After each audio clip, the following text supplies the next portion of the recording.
sương trâu to la sắc khom sương trâu to la sắc khom sương trâu to la sắc khom ô nom si he sương trâu to thu ngàn khom sương trâu to thu ngàn khom sương trâu to thu ngàn khom ô nom si he cây sọt ta các văn đi đến câu khát ta cả nan là tên đam sen ta hallelujah con tên đi ta cây sọt ta các văn đi đến câu khát ta cả nan là tên đam sen ta hallelujah sương trâu to cút bên không sương trâu to bên không sương trâu to cút bên không ô nom si he sương trâu to la mình diam sương trâu to la mình diam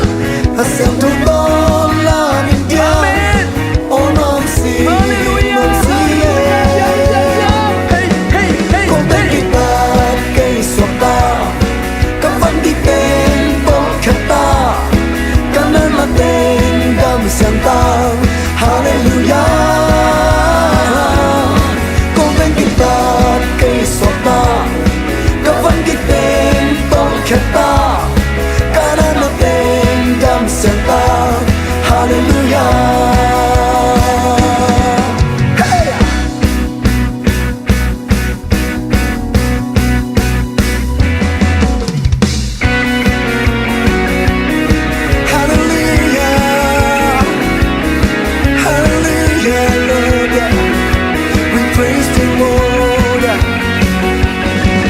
Sương trâu to ong dạ dạ sương trâu to ong dạ dạ sương trâu to ong dạ dạ ô nom si he sương trâu to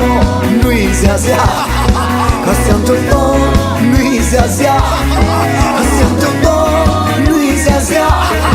ô nom si he cây xoạc ta các văn đi tên tôi khát ta cả nan là tên đam sen ta hallelujah con tên guitar cây xoạc ta các văn đi tên tôi khát ta cả nan là tên đam sen ta hallelujah con tên guitar cây xoạc ta